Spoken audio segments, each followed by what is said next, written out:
За сайн байцгаана уу? Би Ламаа байна. За хүмүүс болохоор Playtime-ийн Ламаач гэж ярьдیں۔ Swan-ийн Ламаач гэж ярьдیں۔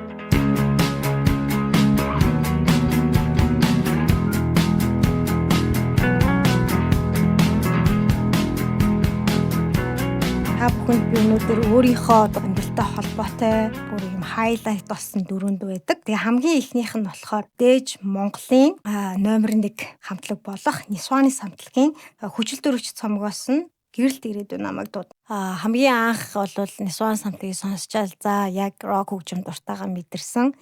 Тэгээд хүчил дөрөвч цомгонд орсон бүх дуунууд нь маш дуртай. За тэгээ найзуудтайгаа нийлж Swan-ийн ерөнхийдөө бүхэл тоглолтын дээр нь очдог, хаана тоглож ийн тэр газар нь ерөнхийдөө дагаж явдаг тийм хөлтөөсөн. За тэгээ 10 жилийн ойгоор нь фэн клуб байгуулж өгчээсэн Swan хамтлагт. За тэрийг манаас рок хөгжим сонсдог залуучууд минь ерөнхийдөө бас мэдж байгаах. Тэгээд хамгийн анх бас гар дээр Swan гэж шивүүлжсэн. Монгол хамтлагийн нэрийг би дээрээ шивсэн цөөн хүн байсан. Баг байдаг байгаагүй. Тэгээ ерөнхийдөө бол ингээ харж байхад агүй олон Swan-ыг сонсдог хүмүүс байдаг байхад фэн клуб гэж юусаа байгаагүй. Swan одоо ингээд бидэрийг сонсдог ч юм уу, гүү ч юм уу гэж аюу тийм пессимист. Тэр үед болохоор дуучин Сарантуягийн фэн клуб, мөн татар хамтлагийн фэн клуб гэж байсан. Манай фэн клуб болохоор би 5 найзтайгаа нийлээл цөмөр ингээ фэн клуб байгуулъя. Мэдээж ойлгомжтой бид нар одоо Swan хамтлагт хүчил дөрөвч болох ёстой. Тийм учраас Oxygen гэж нэрлээд ах нартай яг 10 жилийнх нь ойгоор 2006 5 оны бүрэлдэхүүнтэйгээр байгуулагдчихсан. Тэгээ яг 10 жилийнх нь ойн тоглолтын дээр гişүүдээ яг бүртгэж авч эхэлжсэн. Тэгээ гişүүдээ бүртгэж аваад шууд 50 хүн бүртгүүлээл амар гоё. Тэгэл эхнийхээ жилийн манай хулан маань бас манай фэн клубуд байсан хуучин гişүүдийн нэг. Тэгээд 9 сарын 18-нд бид нэг жилийнхаа 50 гişүүнтэй хийгээд тэгээ хамгийн сүүлд бол 150 гişүүн хүртэл болж исэн. Энэ хугацаанд бид нар бол яг өөрсдөө дотроо ингэж membership card марттай бас шивээс персэн хөнгөлт эдэлдэг тоглолтын дээр 50% off тэгээ тоглолтын зохион байгуулалтанд оролцож ингэж плакат интернаж билээ такс энэ тасдаг бас ажил хийдэг яг жинхэнэ фэнүүд нь байдаг гэсэн тэгж явж байсан. Тэгээ ерөнхийдөө бол яг энэ амьдралын хувьд хамгийн зөв хийсэн юмнуудын нэг байдаг.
яхан мэддэггүй хизээч би готрахгүй ирээдүй намайг дууднаа ирээдүй намайг дууднаа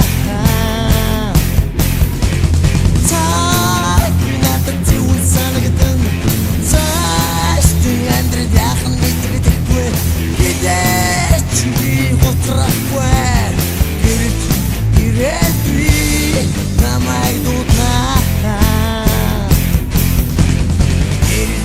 ирээдүй намайг дууднаа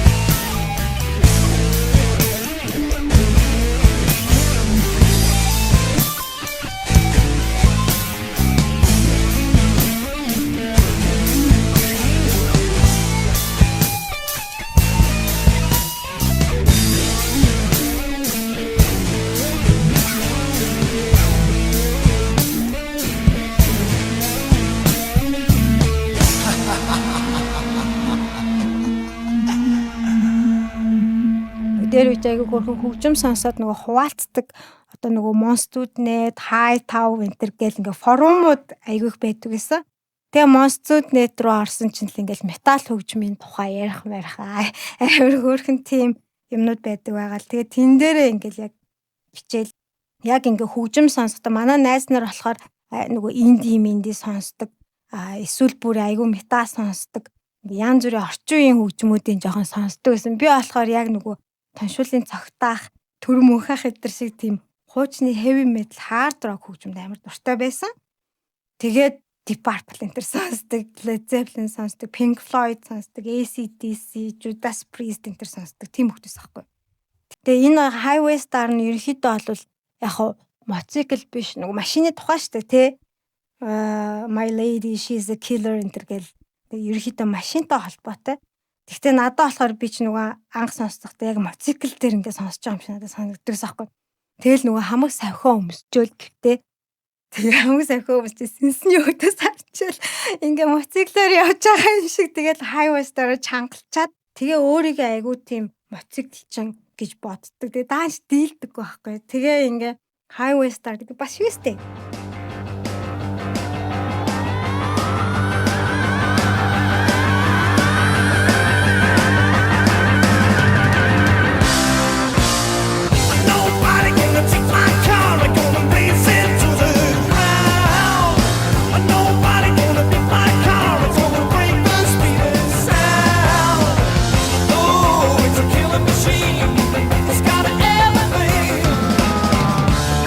I can drive the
Deep Purple-ийн Highway Star-ын дараагийн дуу бол Marilyn Manson-гийн Heart Shaped Sunglasses гэдэг дуу та бүхэндээ зориулъя. Энэхүү дууг одоо яагаад сонгосон бэ гэхээр Marilyn Manson яг Nirvana шиг миний хувьд одоо гаднаас миний яг ингээд бүр амар дуртай артист.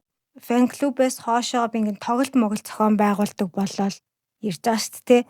Тэгээ Marilyn Manson ингээд анх харахад болохоор ингээд амар тийм бүтээлч артист. Үе үеэрээ өөр өнгө төрхтэй, өөрөө айгүй мэдлэгтэй. Тэгээ өөрөө сэтгүүлч хүн учраас айгүй тийм үгний сонголт Монголд айгүй гоё. Тэгээ өөрөө зурдаг учраас бүх одоо альбом кавер мавра зурна. Айгүй тийм артист сэтгэлгээтэй. Тайзан дээр өөрийгөө айгүй гоё авчаар ингээ бусдаас ингээ шаал өөр. Тэгээд би бүр ингээ ухаалттай дурлж исэн Marilyn Manson. Баян Manson сонсон бүх цомгийн аавн Manson-гийн тухай ямар л мэдээлэл нь бүгднгийн ингэж ухаж яадаг гэсэн. Тэгээ яагаад энэ дуу зориулж байгаа вэ гэхээр та нөгөө миний амьдралд нэг үйл явдал бас аахгүй юу. Яг тэр уур амьсгалтайгаа интернет кафед ороод за Manson гэр минь юу байна гэж бид ч тэгж л интернет ордог гэсэн чинь тэгээ ингээ ороо харсан шинэ клип гарцсан байна гэд энэ Heart Shaped Sunglasses тавил би бүр ингээ шоконд орчихсан. Тэгээ ингээ энэ нь ингээ амар сонир тийм magical надад санагдал. Яагаад би ингээ нэг холбоотой юм шиг санагдаж байгаадаа бүр амар гой санагдаад бүр ингээ татраар заал бүр ингээ шоконд ороод амар сонирн болж ирсэн. Уйлгал бүр ингээ яа яг надад тэр үед тийм юм болсон учраас би уул нөгөө Dita Von Teese амар хайртай. Marilyn Manson амар гоё ингээ Beauty and the Beast шиг те. Тэгсэн чинь нэг жижиг шар охин дурлаа те. Even Rachel Wood гэд нөөхөн тоглож ахт нь л нэг тийм Heart Shaped Glasses-тай орж ирээл мань хүнийг бодоо алгаал тэгээд салж болоод нөгөөхтөө дурлаад яг тэгээд энэ Eat Me Drink Me гэж цомогн яг Manson-ы хувьд болохоор аюу тийм хэцүү юм sensitive үе байсан гэсэн. Бүр ингээд тэгэд энэ Heart Shaped Sunglasses-а дуулдаггүй. За тэгээ Manson гэ би чинь бүр ингээд миний насан туршийн хайр учраас тоглолтын үзэх ёстой гэдэг ийм мөрөөдөлтөөр өчнөө олон жил явж байгаад сая энэ 100 Казахстан фестивал дээр Manson гэ үзлээ. Яа. Тэгээд яг л бүх хитүүдэд тоглосон. Marilyn Manson-гийн фэн клубийн хүүхдүүд нэрсэн зав. Лаг ингээ яриагаар ингээ нүүр амаа бодцсон. Бүр амар лаглаг бүр ёо лаг юм бэл ш. Тэгээ ингээ зайгаа тавьж өгөхгүй урагшлуулахгүй юм чи ерөөсөө 2-3 хамтлагийн өмнөөс эхлээд зайгаа алдахгүйг ингээ зогссон. Шээгчгүй юм ч байхгүй ингээ. Тэгж үтсэн. Тэгээ үнэхээр гоё байсан.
За ингээд миний плейлистийн одоо 4 дахь дуу бол Муханик хамтлагийн Чонон бүжиг гэж дуу байгаа. За энэхүү одоо дуу маань болохоор Муханик гэт амар баясгаланд гэдэг цомогт багтсан дуу байгаа. За энэхүү дууны түүх бол айгүй сонин.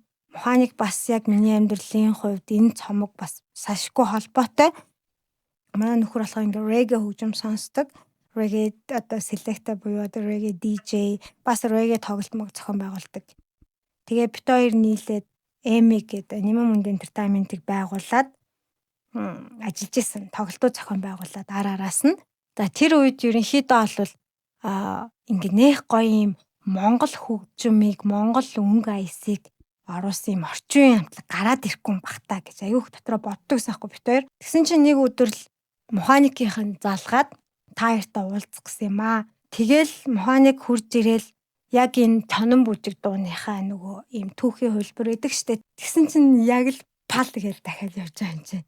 Муханик хамтлаг нь яг нөгөө электрон гитар бөмбөр хөгжмөөрөө яг ийм монгол өнгийг гаргацсан. Чонон бүжгийг сонсчод бүр ингээ гайхаа шоконд ороод тэр нөхөрлөгөө хараад хоёулаа мөн бэ те мөн бэ гэж за оролцъё гэл энэ цомгоо гаргахын тулд бид нэр жоохон тийм инспирэшн авмаар байна. Дөрүүлээ нийлээд хөдөөгөөр явмаар байна. Хөдөөгөөр явж байгаа байгаль ус мос бүх юмаа ингээ гоё мэдэрч жагаад за тэрийг нэг газар ингээ бичмээр байна. Тэгээ амар баясгалан дээр ингээд бид нэр ингээ бичлэг хийх гэсэн юм аа. Тэгээд Туваанагаа аваад Муханикийг аваад тэгээ шууд амар баясгаланд очиод тэгээд тэд нар ч нөгөө хөдөөгөөр явж байхдаа янз бүрийн дуу шуум бүх юмнуудаа бичээд ирсэн. Тэгээд амар баясгалан дээр болохоор яг тоглолт хийж байгаа юм шиг шууд тоглоод тэрийн зам замаар нь бичээ. Тэгээд бүх юмнуудаа ингээ нийлүүл юм бүр юм том цогц концепт альбом болчихсон. Тэгээд тим цомог болж исэн. Би миний нөхөр хоёрын бас яг бахархдаг ажлуудын төслүүдийн нэг.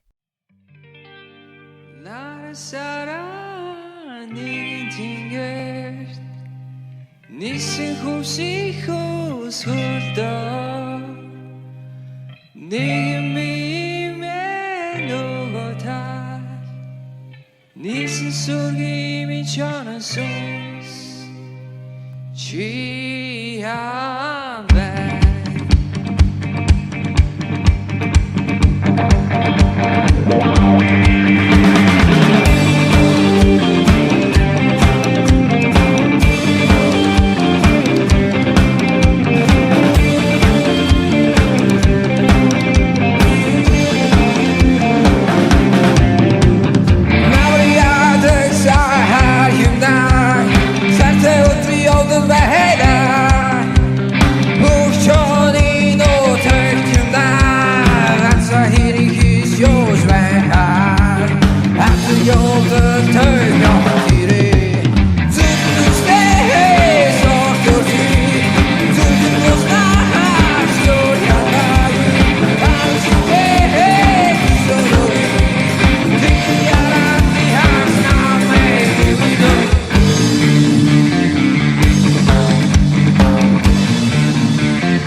хайлт болж байгаа Монголын рок хөгжимд одоо муханыг тайзан дээр энэ амар баясгалантай тоглохоор hypnotized болоод ингээ бүр орчдөг байхгүй өөрсдөө. Ийм артистууд Монголд ерөнхийдөө маш ховор байдаг. Яг го плейлист дуунуудаа зориулна гэвэл тэр чад 40-100 дуунууд байгаа тий. Яг бүр яг амьдралтай холбоотой 4 дуугаар зориуллаа. Ингээд 5 дахь дуугаа болохоор гэсэн чинь айгүй олон дуу орж ирээд Тэвэнгот нь би болоод шууд том хүүгээрээ сонголцсон. Том хүү Тэмүүгэ гэдэг байгаа ритм гитар тоглож сурж байгаа. Тэгээд 10 настай ээжийн playlist with podcast-д орж ийн. Тэгээд 4 дуу сонгоцсон. 5 дахь нь чамаар сонголт гэсэн чинь Metallica Battery ядагсан. Миний том хүү бол миний үргэлжлэл ийм утгаараа дуугийн сонгуулад тэгээд Metallica-гийн бүрийн 86 онд гарч ирсэн Master of Puppets гэдэг цомогт нь агцсан Battery зориуллаа.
Огонхон гэсэндээ тий playlist намаатай хамт байсан одоо сонсогч үзэгч нартаа маш их баярлалаа. Жохон ч гэсэн ингээд түүхээс минь сонссон тий энэ дөрвөн хөгжмөр бас яг ямар хүн бэ гэдэг нь бас тодорхойлогдож байгаа хаа гэж бодож байна. Энэхүү гоё подкастыг хийж байгаа ихрээгэлдээ бас баярлалаа. Тий хөгжим болвол яг амьдралыг ингээд чимж байгаа хамгийн гоё зүйлүүд нэг байдаг байгаа.